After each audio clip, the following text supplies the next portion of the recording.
You actually don't need a math, stats, or actuarial science education in order to become an actuary in the US or Canada. Yes, it can help, but hear me out, because I have helped many future actuaries from all sorts of different backgrounds in order to get into their entry-level actuarial job. Honestly, the degree you have is unlikely to be a deciding factor, and I'll explain why. So here's something you need to understand from the get-go. Education is completely separate from becoming a qualified actuary. The two complement each other, but they are two completely separate things. In order to become an actuary in the US or Canada, the Society of Actuaries, the Casualty Actuarial Society, and the Canadian Institute of Actuaries set the standards on what you actually need to do, the requirements in order to become a certified actuary and get your actuarial designation. Colleges and universities, on the other hand, how you get your degree, they teach you the math, probabilities, stats, and technical knowledge that you can use in order to achieve some of those requirements that the actuarial organizations set. But getting an actuarial science degree, for example, does not make you a certified actuary or a qualified actuary. However,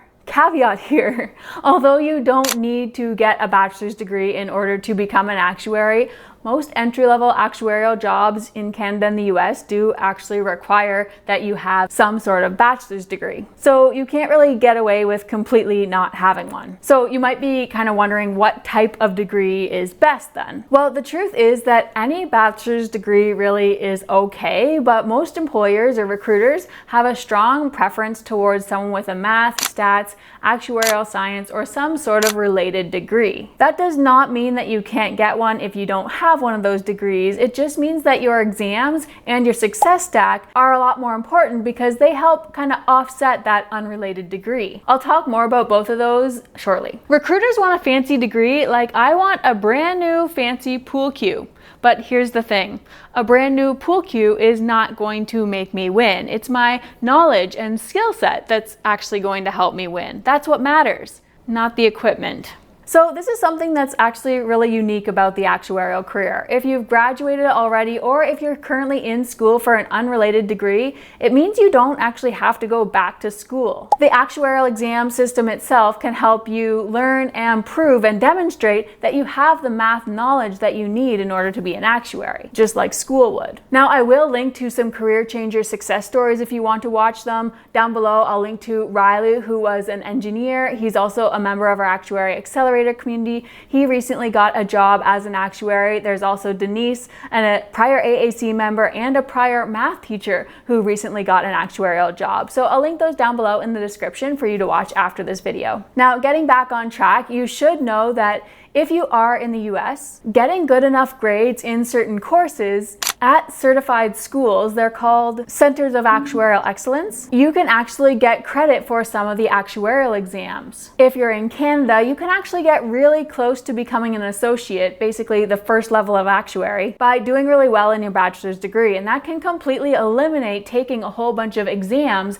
outside of school. So if you are in the stage right now where you're trying to choose your school, that's definitely something you'll want to take into consideration. Now, before I get into things that can help enhance your qualifications beyond just your education, I thought it'd be really important to mention master's degrees here. Although it is not required in order to get an actuarial role, there are some benefits to going into a master's program. That type of a program can help you learn more of the math concepts you need for actuarial exams. It could help you get credit for some of the exams, and it may also open the door for internships. Internships can help a lot in getting an actuarial role down the road because you can talk about real work that you've done on the job. Typically though, internships are held for current students and someone that intends to go back to school. So if you're in a master's program, you would qualify for that. It's honestly pretty tough to get into an internship without being a student.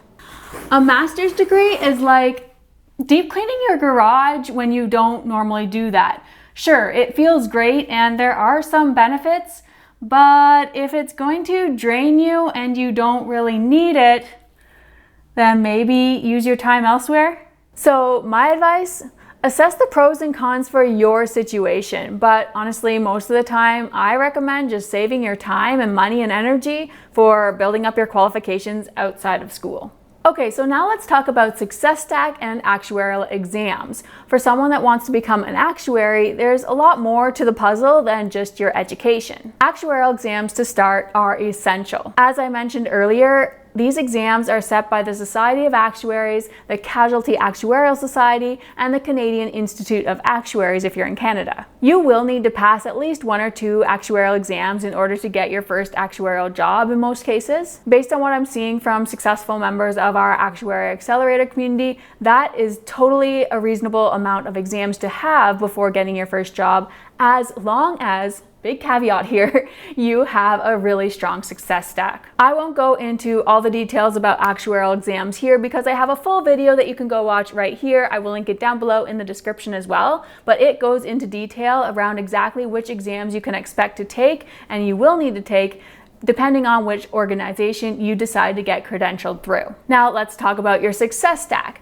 This is essentially all your non-exam qualifications. Being an actuary isn't just about being really good at math. You need to be really well-rounded in all these areas in order to be a candidate that really stands out. So while you're in school or while you're studying for exams, you really need to make sure you're prioritizing time to go towards these other qualifications too. Essentially building up that strong success stack while you're studying for your exams. So included in the success stack is things like related experience, technical skills, communication skills, actuarial knowledge, soft skills. These are the sort of hidden pieces, I guess you could say, hidden pieces that most people don't really talk about when it comes to the actuarial career. You'll hear people say, oh, I got an actuarial job with 2 exams passed, and they completely leave out all the other things that they did beyond exams. Basically their success stack, even though they worked really hard at those things. Exams seem to become the centerpiece when really they are only one part of it. Without a success stack, it's going to be really tough to get an actuarial role down the road, so I highly recommend you go watch this video next for my full explanation of the success stack and exactly what other non-exam qualifications you need to do and achieve in order to be a great candidate when it comes time for looking for an actuarial role. And that way you can set out on the right foot right from the beginning.